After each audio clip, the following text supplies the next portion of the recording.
Bien, amigos, tenemos el placer de contar con la presencia de Rafael Santos Badía, director de Infotep.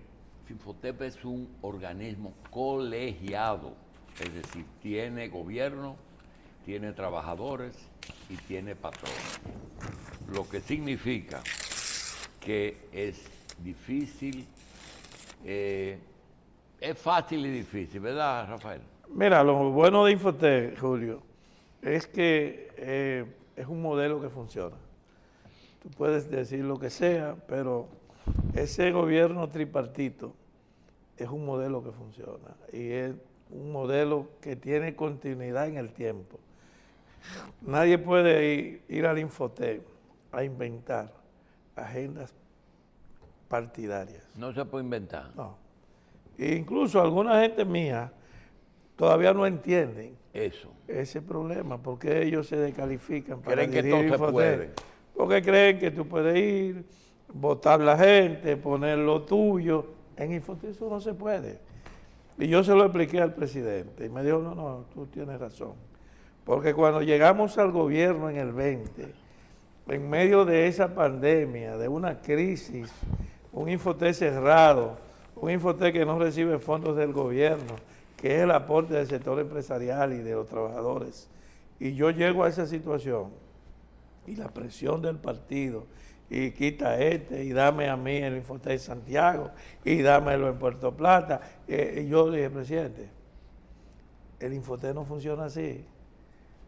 El Infotep es un órgano tripartito con derecho de veto de los tres sectores. Así es que yo prefiero irme y no meterme en una agenda que dejaste mi figura. Y me dijo, no, está bien. Yo no, pues dígale a los dirigentes que apunten a otro lado. Sin embargo, fíjate, Julio, Michelle, de una manera natural, el crecimiento que ha tenido Infotep en estos 4 años ha permitido nombrar más técnicos relacionados a uno políticamente que los trabajadores que había antes. O sea que sin yo votar a nadie, sin tener que hacer cancelaciones, sin tener que crear crisis en esta institución, he podido también vincular a gente de mérito que trabajó para que seamos gobierno, que tiene las condiciones técnicas, y hoy el empresariado no ha censurado mi actuación, porque fue en base al desarrollo, al crecimiento, a la expansión. De 8 centros que tenía Infotep, hoy tenemos 53. Entonces, se necesitaban más profesores, más auxiliares operativos, más conserjes, más guardianes, más secretarias, más asesores, y eso lo fuimos llevando sin hacer una cacería política. Ese es el Infotep. Y por eso tú tienes personas ya un poco pasado meridiano que empezaron cuando el gobierno de Guzmán, y tiene personas que fueron del gobierno de Salvador, y tiene personas del gobierno de Balaguer, y tiene personas del primer gobierno de Leonel, y tienes personas de cuando a Carlos Aquino, de Hipólito Mejía. Bueno, y tiene del tiempo de Danilo. Yo encontré 93 colaboradores designados por el hermano Rafael Ovalle, y yo los ratifiqué. Punto. ¿Por qué? Porque yo no iba a ir a cambiar las reglas, sino a fortalecerlas. Y eso es. Y sobre todo que eran técnicos muchos. Gente meritoria, todos han sido muy buenos.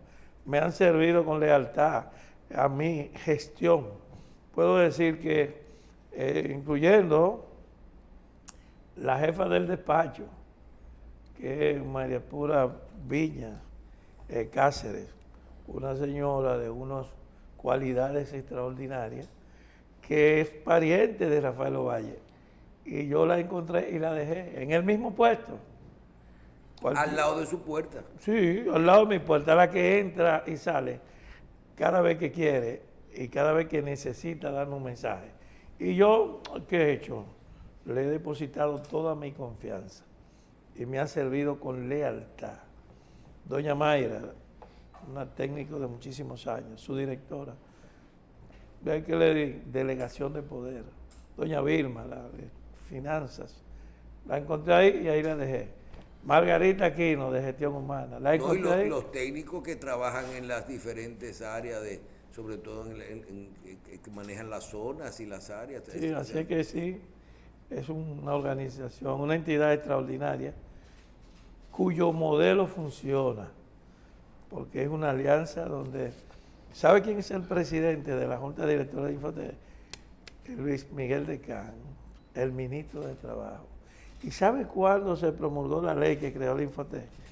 Atuey era presidente de la Cámara de Diputados. Ah, pues yo creía que el presidente de Infotec era el presidente del Consejo, el ministro de Trabajo. El ministro de Trabajo. Entonces tú tienes ahí 3 ministros. Sí, yo tengo el ministro de Trabajo. El jefe de CONEP, el Sí, superministro. Sí, y actúan muy bien y se llevan muy bien conmigo. ¿Quién nombra a los trabajadores? Las centrales sindicales, sí. Las 3 centrales sindicales. Cada central tiene uno. Está Gabriel del Río, que es el que más años tiene en el Consejo de Infotec. ¿Quién es que está ahí? Gabriel Gabriel del del Río. Río. Comenzó con Henry Molina en el 61. Sí. Oh, Está Pepe Abreu, que es... también otro veterano. Sí. Y está por la CNTD Narciso Cabral. Pero del sector empresarial, una delegación de lujo. Y el gobierno tiene al ministro de Trabajo, al ministro de Educación y al director de las escuelas vocacionales de las Fuerzas Armadas. O sea que puedo decir que ojalá y todas las instituciones funcionaran así. Bien, Bueno. profesor, yo tengo una pregunta y es, podemos hablar, y yo creo que ya pasaron el mismo tema de la parte política y todo esto, podemos hablar de que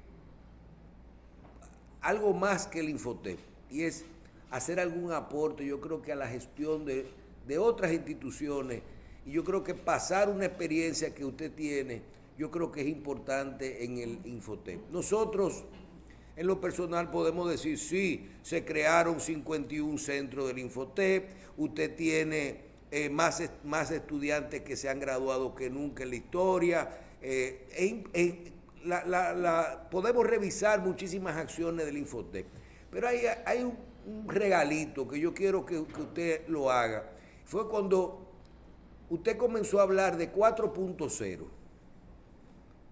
4.0 y vamos, señores, mire, podemos hacer todo y tenemos que bregar hasta con el carpintero, pero tenemos que ir pensando en la revolución, en lo que viene, en cómo preparar a esos profesionales para las cosas. Bueno, pero para hacer eso hay que montarse en un plan, preparar a los docentes, preparar los programas y montarse en todo eso. Tú decías, pero Santos está más adelante, está viendo las cosas para el futuro. Luego lo vi con lo de Pedernales, por ejemplo. No, espérate, si nosotros vamos a tener ahí personal, muchos empleados, esa gente hay que prepararla desde ahora porque si no, no vamos a poder dar una respuesta en lo que tiene. Y ahora estoy viendo hasta programas con inteligencia artificial o con chips, porque sabemos que viene el tema de los semiconductores y que va a ser un potencial, y tú dices, ya estamos trabajando en eso. Esa experiencia, ¿cómo ha podido hacer el upgrade, el Infotec, para estar siempre atento a lo que viene y con todo lo que esto trae? Porque a veces tú tienes que hacer acuerdos para capacitar a los maestros, acuerdos para poder manejar esta información, inclusive con los sectores, decirle a los empresarios, mira, tú vas a necesitar empleados que hagan esto, yo te lo voy a capacitar. Esa adecuación, ¿cómo usted se la puede pasar en muchas áreas que los otros no lo han hecho?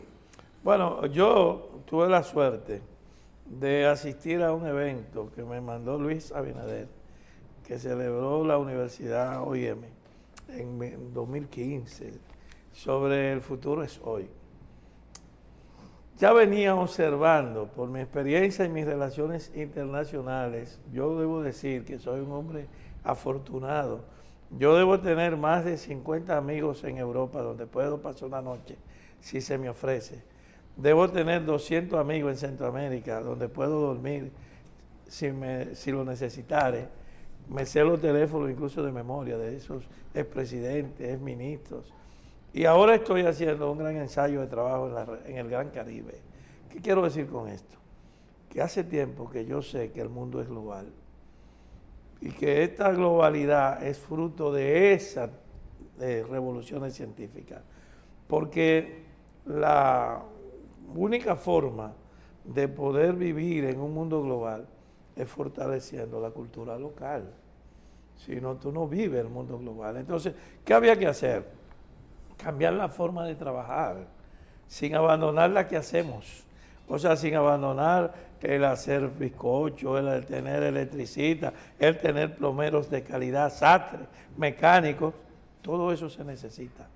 Pero se necesita bregar con los niños que hoy están más conectados que nosotros los adultos. Yo tengo un nieto que le dice al papá, a mi hijo Rafaelín, le hace una pregunta y el papá dice, pero búscale Google.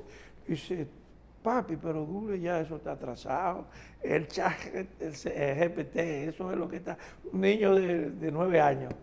Entonces dice, y un sistema educativo que le esté hablando a los muchachos de cosas que hace tiempo que ya no se usan y no tenga conexión con este futuro.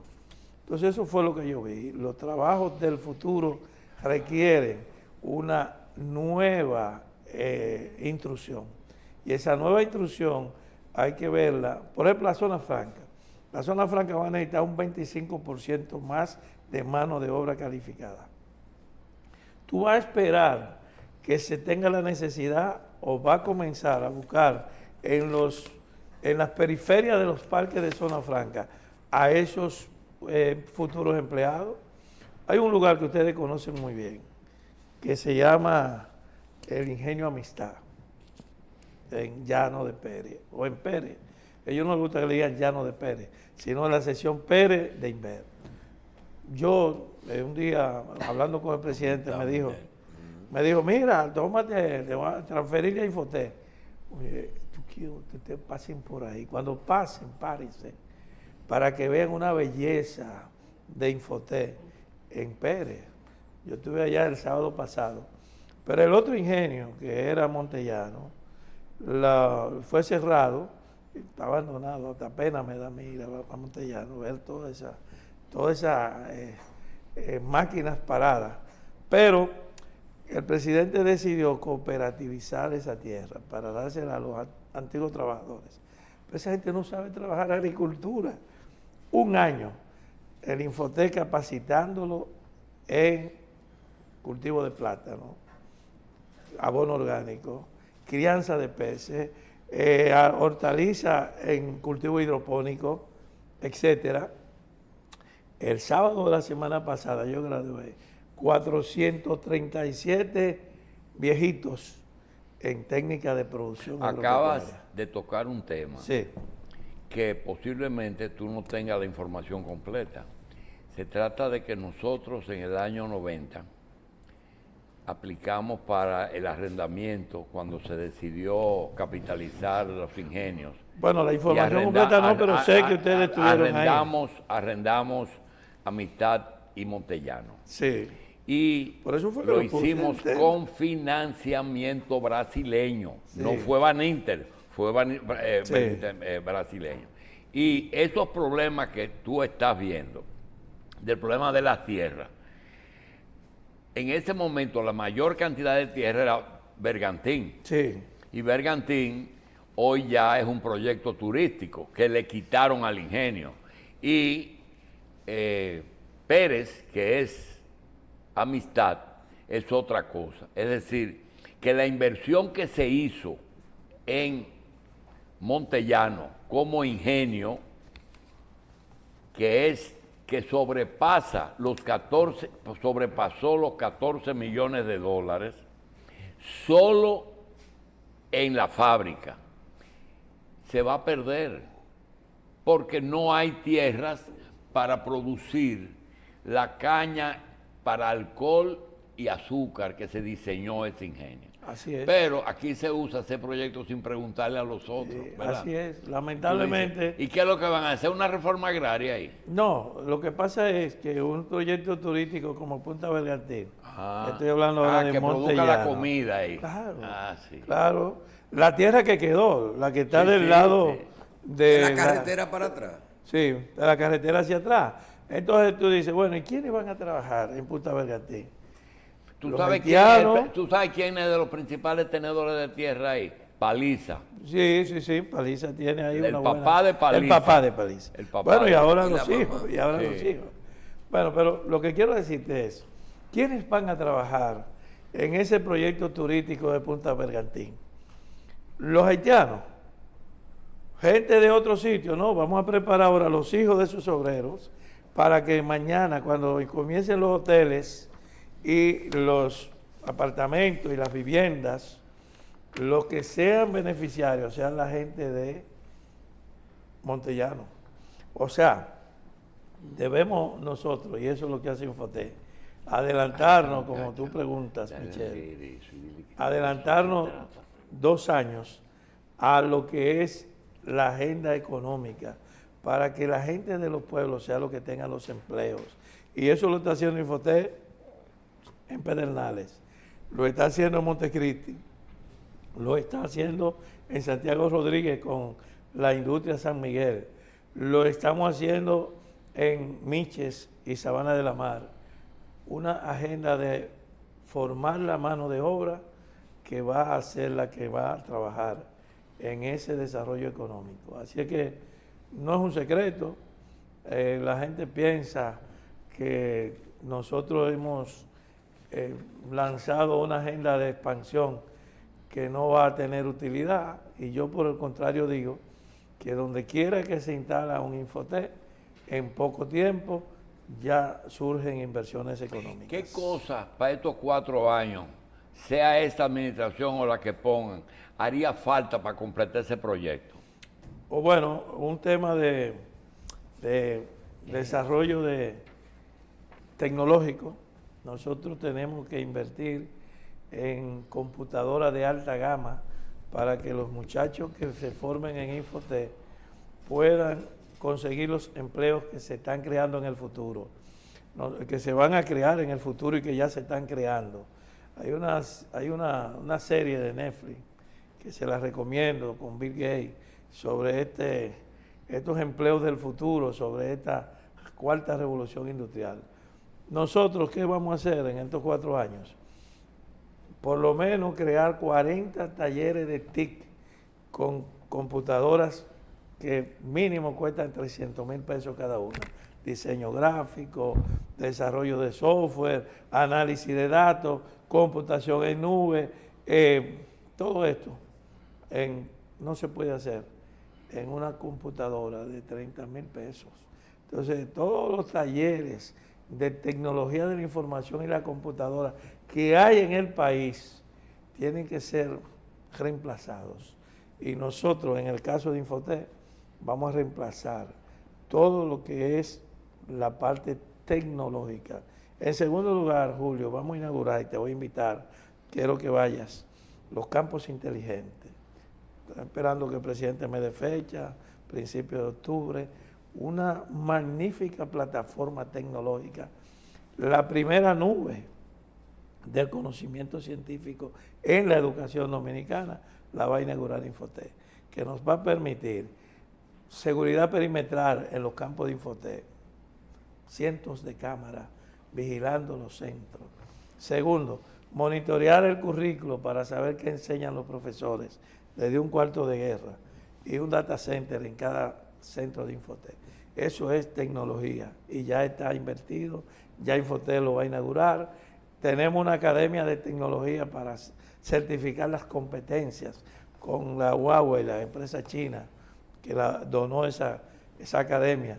Tenemos un aula polimedia para producir contenidos para el centro virtual. Y, por supuesto, nosotros aspiramos, a través de un observatorio de la formación técnico-profesional, poder conectar las empresas con las escuelas de Infoté para poder suplir las vacantes que se van a ir creando. Es decir, el Infotep de los próximos 4 años va a apostar al futuro para que esta cuarta revolución sea de oportunidades, seamos beneficiarios y no víctimas del avance tecnológico de la humanidad. Bien, profesor, no podemos perder la oportunidad de su asistencia aquí para que en este momento de que se está hablando de educación y que usted, yo creo que con las acciones que ha hecho el Infotep y todo el tiempo que usted ha desarrollado hasta ahí, conoce muchísimo sobre todo lo que tiene que ver educación. Pero en este momento hay un tema de una reforma planteada en la que se ha visto afectado el Ministerio de Educación Superior y el Ministerio de Educación. De todo este proceso de reforma, y no hablo de la fusión de los ministerios, de los presupuestos y todo eso, porque usted conoce las políticas públicas y todo eso. Dando esto como un hecho, no le pregunto su posición y todo eso, porque eso ya es un hecho.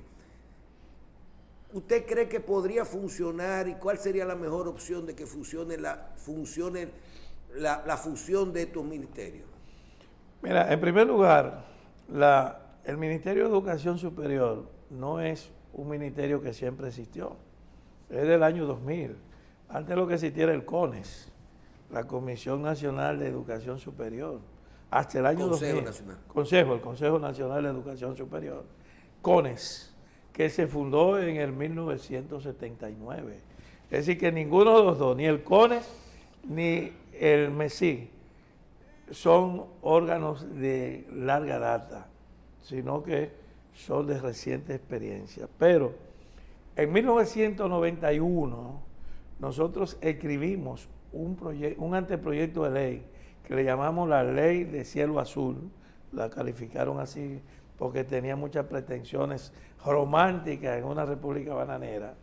Y nosotros, lo que era la SEBA, Secretaría de Estado de Educación, Bellas Artes y Cultos, la estábamos fusionando en esa ley para crear un solo ministerio, el Ministerio de Educación, Cultura, Ciencia y Tecnología. ¿Por qué? Como tiene que ser. Como tiene que ser. Pero ¿por qué eso no se pudo hacer? Y voy a hacer una revelación, que no están aquí lamentablemente los que tuvieron que enfrentar esa lucha, ese piquete, porque ya se fueron adelante en el encuentro en el más allá, Balaguer, Peña Gómez y Juan Bosch. Cuando los intelectuales de esos 3 partidos, que eran el PRD, el Partido Reformista y el PLD, escucharon de esa ley que yo la sometí al Congreso ingenuamente, pensando que estaba haciendo un aporte. Yo era el presidente de la Comisión de Educación de la Cámara de Diputados. Oh Dios, Esteban Davis, Tony Raful, fueron donde Peña Gómez, Tirso Mejía Rical, que en paz descanse, a protestar contra mí porque quería crear un solo ministerio. Los del PLD se fueron de Juan Bosch y los de Balaguer fueron a decirle al doctor Balaguer que no permitiera ese crimen de lesa educación. Y así entonces surgieron 3 ministerios que no existían. ¿Qué quiero decir con esto? Que tú no puedes sentar la cultura en una silla. Debieron haber incluido también el Ministerio de Cultura, porque la cultura es un eje transversal que corta la sociedad en todas sus partes. Entonces, cultura es todo lo que no es natura. Por tanto, no tiene que haber un Ministerio de Cultura como ministerio, tiene que haber práctica de cultura en todos los ministerios. Sí, Rafael, pero veo 2 cosas. Primero, la importancia que le das a la tecnología que tiene que ser. Pero hay 2 renglones que Infotep, por ejemplo, capacitar personal existente, que le daba un servicio a las industrias y a las empresas, comenzando por la televisión, capacitaba. Y segundo, el tema de aquellas carreras que son productivas, inclusive la misma escuela, como por ejemplo las escuelas artesanales, etcétera, muebles, etcétera. ¿Por qué eso se ha abandonado? Bueno, cerrando aquella otra pregunta, creo que va a ser beneficioso la fusión. Ahora bien, el otro tema, la educación, la oferta. En 1991, 92, sí, 92, en virtud del Tratado de Ámsterdam, se dio el paso de la Comisión Económica Europea a la Unión Europea. O sea, se creó un sistema político multinacional, pero con un gobierno, un parlamento, y en ese marco se asumió el modelo educativo finlandés para toda la Unión Europea. ¿En qué consiste el modelo educativo finlandés? Que yo le estoy repartiendo esta semana, hoy le voy a enviar a todos la educación en Finlandia, se lo voy a mandar a ustedes también. Es una cosa sencilla. 2 bachilleratos, un sistema con 2 salidas, una salida científico-técnica y una salida científico-humanista. Una salida científico-técnica que va generando empleo y empleados desde temprana escolaridad, de manera tal que los muchachos van aprendiendo con competencia técnica un oficio.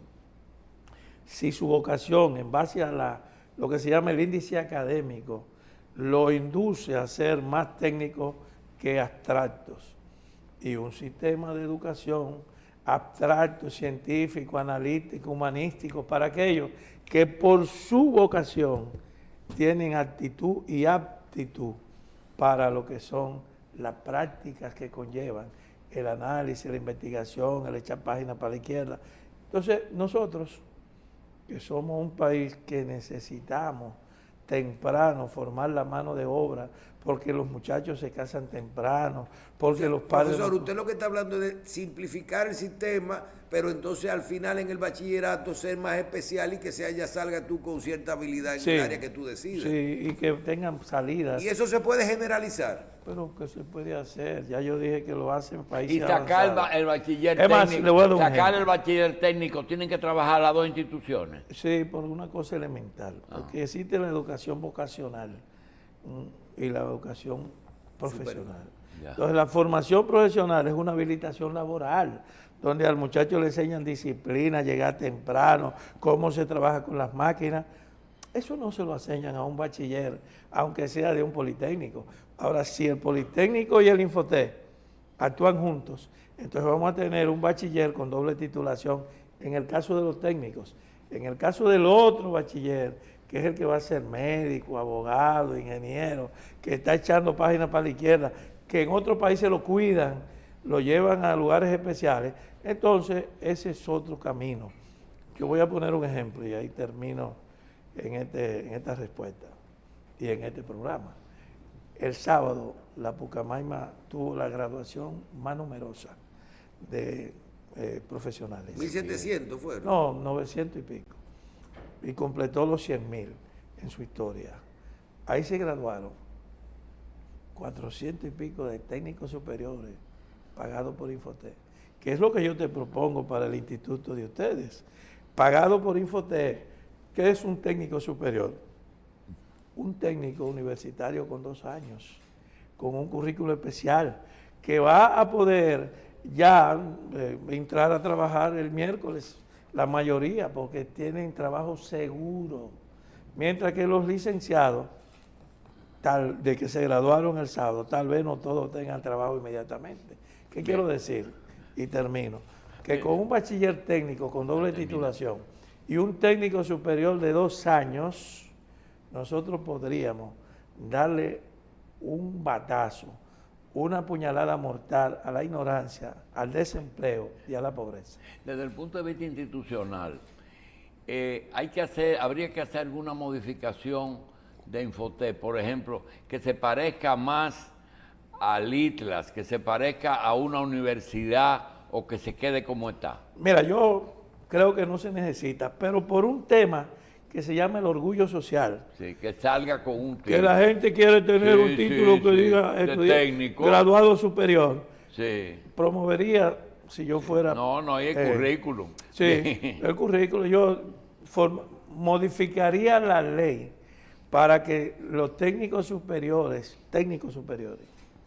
también sea una facultad de Infotep. Bien, finalmente. No solo de Infotep, sino finalmente, también de Infotep. El Infotep no puede hacer nada con el profesorado dominicano. Mucho, podría hacer mucho, es un tema de que ellos se dejen guiar. Rafael, gracias. Profesor, Gracias. profesor, finalmente, de mi parte, en el caso de la designación de la señora vicepresidenta como presidenta del Gabinete de Educación, queremos saber su opinión y si el Infotep es parte del gabinete de las instituciones que son parte de la educación. Positiva ambas respuestas. El Infotep es parte del gabinete y segundo, fue una sabia decisión del presidente con una persona como Raquel Peña, que conoce el sistema educativo y que ha demostrado ser una gran vicepresidenta. Así que yo saludo, inmediatamente me puse a su disposición para apoyarla en todo este esfuerzo de lo que el presidente ha definido, que el reto que tenemos nosotros es la calidad de la educación. Ese es más que la inversión, ahora es el tema de la calidad, porque nunca los muchachos habían tenido transporte gratis, uniforme gratis, comida gratis, y sin embargo ahora están saliendo peor preparados. Algo no está funcionando y vamos a concentrarnos entonces en ver cómo elevamos la calidad. Socializaron la educación porque están dando mejor servicio que el sector privado.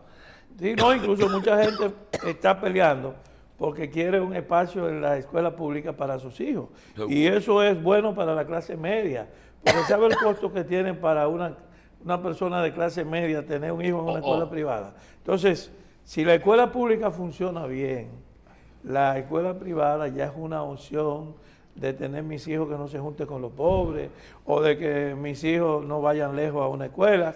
Ya ese es otro factor, pero no porque falle la educación pública. Entonces yo creo que la revolución de la educación es tal vez el mayor apoyo que nosotros podemos brindarle a la clase media dominicana, además de los obreros y campesinos que utilizan la educación pública y que además debe ser de calidad. La educación pública tiene que ser de calidad y excelencia. Bien. Profesor Rafael Santos, gracias. ¿De dónde salió ese Badía? El Badía es un apellido libanés que se había españolizado. Ese santo hizo un buen levante ahí. Vinieron por ahí por el Cibao y se quedaron. El santo también es árabe. Ajá, ¿eh? Sí. Yo no sabía. Hay santos prietos que deben ser de África y yo debo ser de los santos prietos. Gracias. Porque de los santos pobres. Gracias, profesor.